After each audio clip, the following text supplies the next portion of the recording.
I think we made fun of bin Laden as an old man sitting on the floor with a blanket wrapped around his shoulders, wearing a wool hat, watching videotapes of himself, almost like a Norma Desmond character from the film Sunset Boulevard.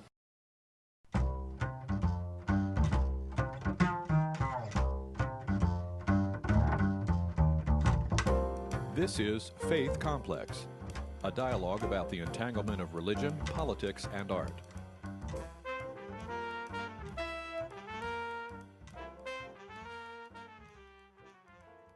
Hi, I'm Sarah Fainberg of Georgetown University, and you're watching Faith Complex.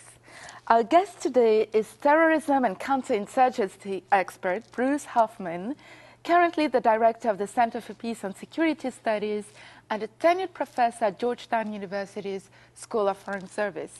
Professor Hoffman, thank you for being here. You're very welcome.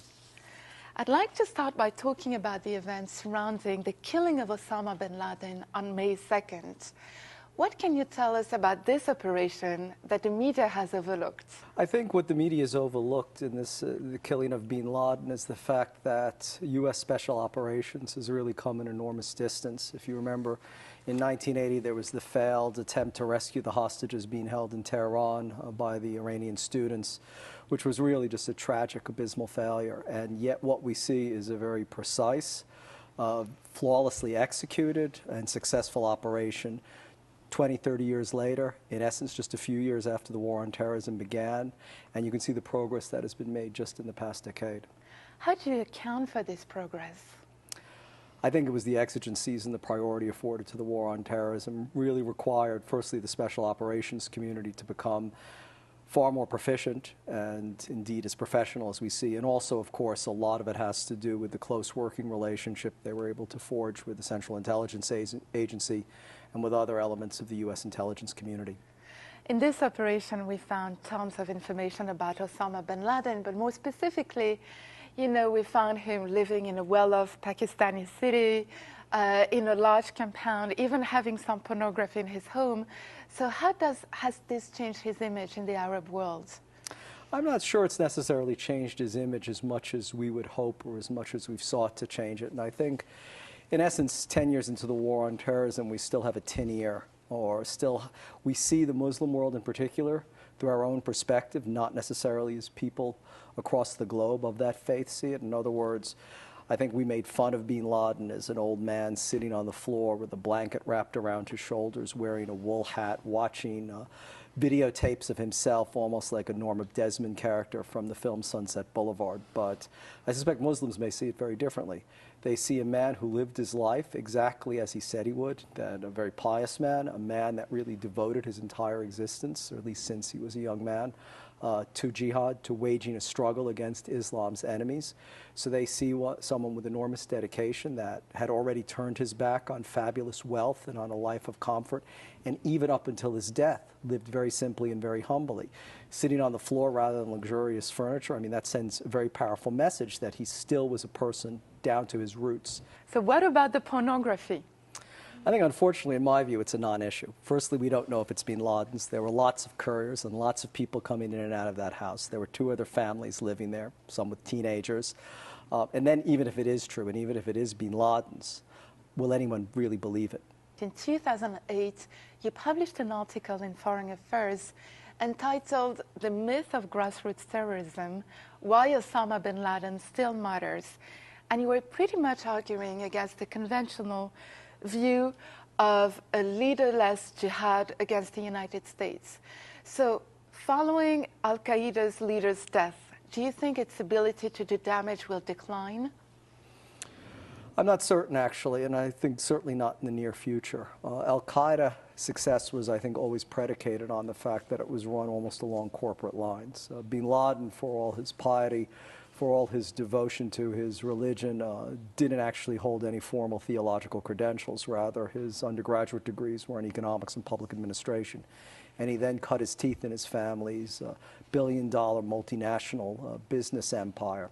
So he brought, I think, very much of a business sensibility to running a terrorist group. And of course, one of the fundamental lessons of business is that you have a corporate succession plan. So I suspect that there is such a plan. Indeed, bin Laden has told us as much. In one of the last interviews he gave on this subject in December 1998, he said that he was not afraid of dying. In fact, that he welcomed his opportunity for martyrdom. And the reason he said that is because he's confident that his death, whenever it happened, would produce thousands of more Osamas. Now, that may have been wishful thinking, and we have yet to see if that will be realized. But at the same time, though, what I think bin Laden was saying is that I'm planning for my death, and I'm ensuring that the struggle that I began, the struggle that I really devoted my adult life to, won't die when I die, that it will continue. And I think we have to take him at his word. So did we do a service to bin Laden by killing him? No, I think it was enormously important to eliminate him for a variety of reasons. Firstly, the treasure trove of intelligence that the SEALs seized from his villa have revealed that rather than someone who faded into the shadows, that had become a marginal figure in al-Qaeda, as many people had argued, that wasn't at all the case. He was almost like any president or CEO of a corporation. He set the overall strategic picture and mission, but also, like many presidents and CEOs, he micromanaged the spectacular. So he was clearly a player in a number of different, very specific terrorist operations worldwide, as well as setting the priorities. So eliminating him was, I think, a huge advantage. So who do you think will be al-Qaeda's next micromanager, as you put it? Well, when al-Qaeda merged with Egyptian Islamic Jihad in 2001, Ayman al-Zawahiri really wasn't the number two or the deputy. It was a true merger, and both of them were regarded as emirs. So I think even if he doesn't actually have the title as head of al-Qaeda, or even if the Surah Majlis of al-Qaeda does not necessarily identify al-Zawahiri as his successor, he nonetheless will exert an enormous influence over al-Qaeda. I believe he's been al-Qaeda's strategist, in fact. What al-Qaeda will probably look for is someone that is perhaps more telegenic, more loquacious, more appealing than someone like al-Zawahiri, who really lacked the charisma and lacked, I mean, I hate to say it, but the charm of bin Laden. And bin Laden did have a way of well, he was a very effective communicator. He did have a way of communicating very effectively. Zawahiri clearly doesn't have that. For years, we assumed that Osama bin Laden was hiding, in the mountainous Afghan-Pakistani border. And yet he was found deep inside of Pakistan. So why did we get it so wrong? I think in part because, again, it's this perception that we see things through our eyes, not necessarily through the eyes of either our enemy or indeed the audiences we need to reach. And I think it was preferable for us to believe that he was living this life on the run, harassed, living in a cave, half starving, or else marginalized and completely inactive in al-Qaeda operations. Yet we found out everything that we assumed is being proven entirely false. And how much do you think the Pakistanis actually knew?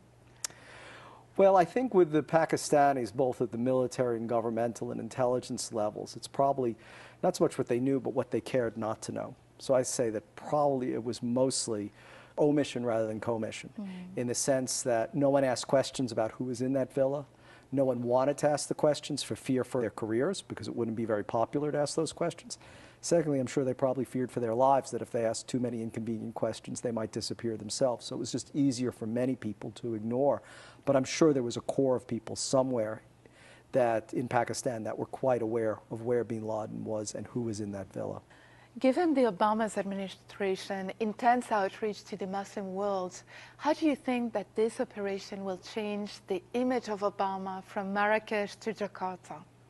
I think it probably strengthens his image. He's seen as a man who's very decisive, when many of his critics have said that he hesitates, that he overanalyzes things. He's seen as a man of action, authorizing the SEALs to undertake what was a very risky and dangerous operation. I mean, it looks great in retrospect, but I think few people can understand the pressure and the risks that he took. And in that sense, I think he comes across as very courageous. So overall, I think it reflects very well on the president, everywhere in the United States and outside of the United States. We've been speaking to Professor Bruce Hoffman. Bruce, thank you so much for being here on Faith Complex. You're very welcome.